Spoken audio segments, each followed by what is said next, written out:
Salam Bapak Ibu Saudari-saudari yang terkasih dalam Kristus. Selamat jumpa dengan saya, Pastor Cornel CP. Semoga Bapak Ibu Saudari-saudari sekalian selalu berada dalam keadaan sehat dan bahagia. Tema renungan kita kali ini adalah hidup berubah setelah berjumpa dengan Tuhan. Bahan renungan diambil dari Injil Matius bab 16 ayat 13 sampai dengan 19. Pada hari ini secara khusus kita merayakan Hari Raya Santo Petrus dan Paulus. Dalam bacaan Injil kita mendengarkan Tuhan Yesus bertanya kepada para muridnya, "Menurut kamu, siapakah anak manusia itu?" Yang terungkap dalam Injil Matius bab 16 ayat 16. Maka Petrus mewakili para rasul menjawab, "Engkaulah Mesias, anak Allah yang hidup." Dan nyatanya bahwa jawaban Petrus sungguh memuaskan Yesus. Maka kemudian dia menugaskan Petrus untuk meneruskan karyanya dan memberikan tanggung jawab yang besar kepada Petrus untuk memimpin gereja Tuhan di dunia ini.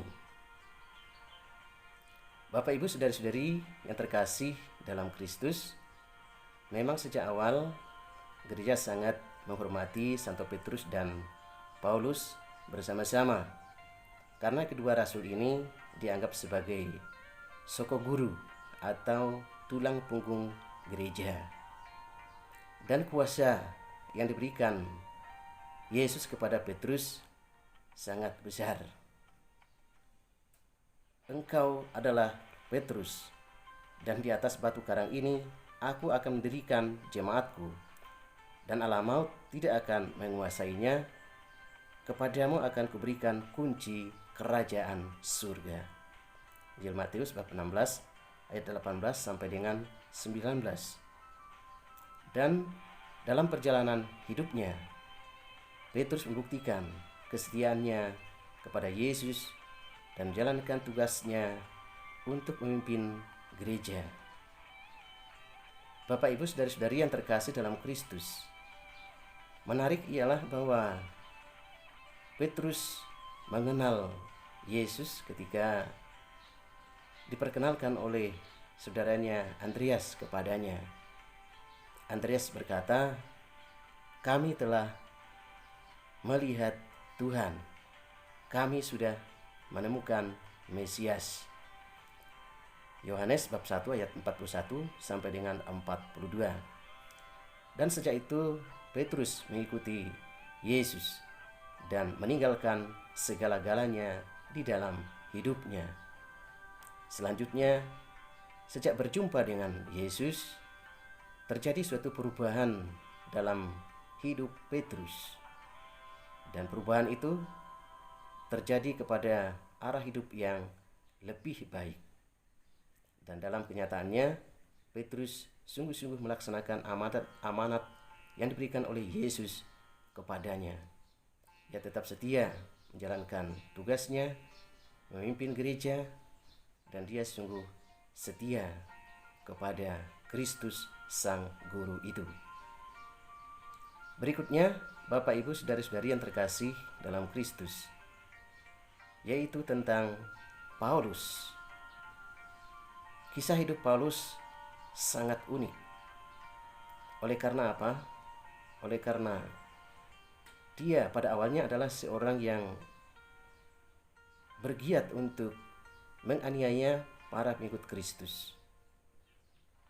Dan dia sebenarnya adalah seorang Yahudi yang sangat fanatik, orang Farisi yang sangat fanatik.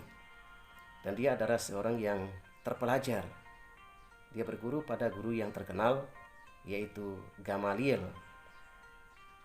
Dan ternyata bahwa dalam suatu perjalanannya ke Damsyik untuk menganiaya umat Kristen di sana, dalam perjalanan Tuhan Yesus menyapanya, "Paulus, Paulus, mengapa engkau menganiaya aku?" Dan sejak itu Paulus mengalami perubahan sikap. Dia yang bermula dari seorang penganiaya berubah menjadi pewarta Injil yang unggul. Dia dibaptis oleh Ananias, dan sejak itulah maka dia sungguh-sungguh menjadi pewarta kabar gembira yang unggul. Dia mewartakan Injil di daerah-daerah kafir Asia Kecil, bahkan sampai kepada Roma bersama dengan Petrus. Dan apa yang dilakukan oleh Paulus sejak dia berjumpa dengan Yesus, terjadi suatu perubahan dalam hidup mereka. Bapak, Ibu, saudara-saudari yang terkasih dalam Kristus, apa yang terjadi dengan Petrus dan Paulus kiranya menjadi pelajaran bagi perjalanan hidup iman kita. Sejak berjumpa dengan Yesus, terjadi suatu perubahan sikap di dalam hidup baik Petrus maupun Paulus. Petrus meninggalkan segala-galanya, kemudian mengikuti Yesus, dan sungguh-sungguh setia sampai kepada akhir hidupnya, dan dia berani untuk bersaksi tentang Kristus, mewartakan kabar gembira dengan sangat giat. Begitu juga dengan Paulus. Sejak berjumpa dengan Yesus, mendengar suara Yesus, terjadi suatu perubahan sikap di dalam hidupnya. Dia berubah dari seorang penganiaya jemaat Kristen, berubah menjadi pewarta Injil yang unggul. Dan apa yang dialami oleh Petrus dan Paulus menjadi pelajaran bagi kita, bahwa kita pun diajak untuk berani menjadi pewarta kabar gembira, entah secara langsung maupun melalui teladan hidup kita sehari-hari. Sehingga demikian, lewat kesaksian hidup kita, maka semakin banyak orang mengenal Yesus, percaya kepadanya, mereka mengalami keselamatan, dan semakin banyak orang mengalami kasih Tuhan. Semoga demikian, Tuhan memberkati kita. Amin.